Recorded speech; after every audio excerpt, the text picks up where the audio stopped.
Water on the CDT is really not as bad as you think it is. A lot of people, including me, thought you'd be drinking straight cow shit water the entire way, and it's actually not even close to being like that. I actually never once drank a single bad water source. Most of you probably aren't going to be that lucky. Part of the reason why I didn't drink bad water is because I hike pretty big mile days, so I was able to skip the bad sources and just go to the good ones. Now, if you've done the PCT, the water sources on the CDT are pretty much the exact same. Just standard mountain water sources, streams you'll find going through the woods. The only difference on the CDT is the cow tank waters. There's a few up north, but most of them are gonna be in New Mexico. As far as my longest water carry goes, I think it was around 25 to 30 miles, which is pretty much the exact same as the PCT. Now, the longest water carries on the CDT, and again, I'll do this in southbound order. First one was going south of Lincoln, Montana. It was a pretty decent dry stretch around there, I think around 20 to 25 miles. The good news is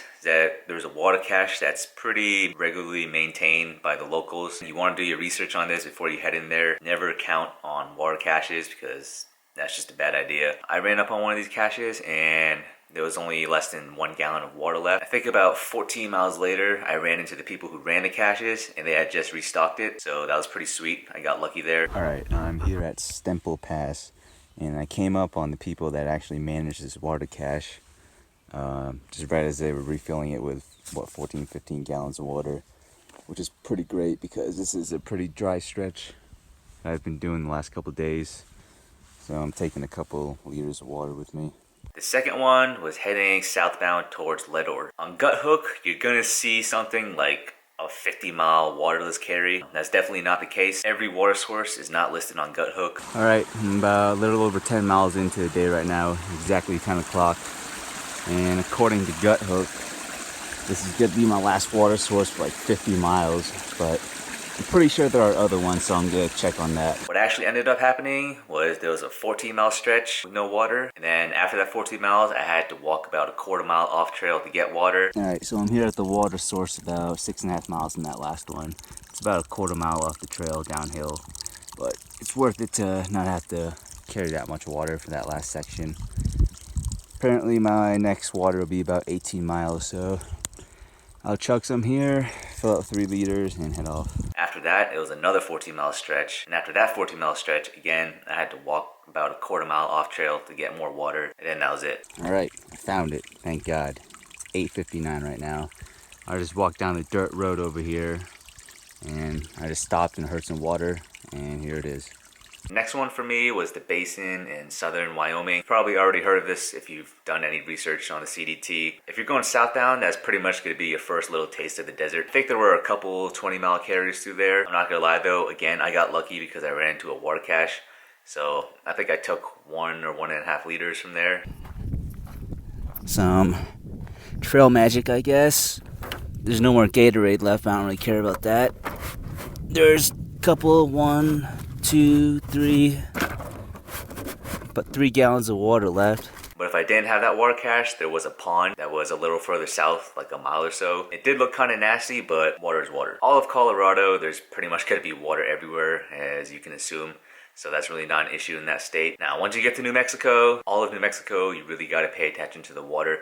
There's no water report that I know about. All of my water information either came from 1, Guthook, 2, the lay maps, or 3, the Facebook groups where people would, like me, would update the water sources every time I got into town. Now, New Mexico is where you're probably gonna be drinking some really nasty water. But like I said, I didn't have to because I was able to just hike really big miles. So I just went from good water source to good water source. And there were a couple of water sources that normally don't run from what I hear. But when I got there, they were running fine. One of these sources, it was around Pie Town. It was a tub that cows drink out of, but there was a little flip switch in a circuit box that you just flip it on and then water comes straight out of a pipe. So that was pretty cool.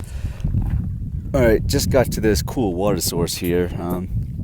Looks nasty at first, but there's a pipe. All you have to do is come over here to this little thingamajig, and there's a little note on there how to use it. You just flip the bottom switch. Bam. Clean cold water. It says not run for more than 5 minutes, so I just filled up like half a liter of water. But that's pretty cool, good source. All the way out here in the desert. I ran into some other hikers and they said it wasn't running for them, so that kind of sucks. I mentioned the cow tanks earlier. Yeah, they do look kind of nasty, but some of them actually aren't that bad. I ran up on one coming out of Cuba, I think, and it looked kind of gross, but once I dipped my water bottle in there and I lifted it up, it was just perfectly clear.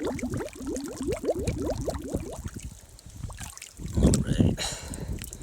Yep, that's a pretty good water source right there. Can't complain.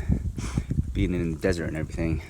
Now obviously you're really gonna wanna treat these sources. Personally, I use the Sawyer squeeze. I've used the Sawyer mini on the AT and it was just way too slow for me. So I switched to the squeeze on the PCT and it worked great. One Sawyer squeeze lasted me the entire CDT, no problem. So that's probably gonna be my go-to filter anytime I go backpacking now. Now, I heard a lot of the really bad sources and long stretches without water is from Crazy Cook to Silver City. I didn't do this route, so I really don't know what the water is like from Crazy Cook to Silver City. Now, the most water I carried on the CDT was only 4 liters. This was my 3rd trail, so by that time, I knew exactly how much water I needed and didn't need. I remember on the PCT, I would carry up to 7 and I never even came close to using all of that. 4 liters ended up being the perfect amount for me and I honestly never even went dry on 4 liters. I probably could have done it with less. Again, this is all subjective. It's personal preference. You may need more, but that's how much I carried. Now, as far as water capacity, I had the capacity to carry 6 liters in the beginning and then once I got to New Mexico, I had the capacity to carry 8 liters. So overall, the water situation on the CDT was a lot better than I expected it to be. Just make sure you treat your water, make sure you pay attention to water sources in each state, and make sure you have the capacity to carry as much as you think you need,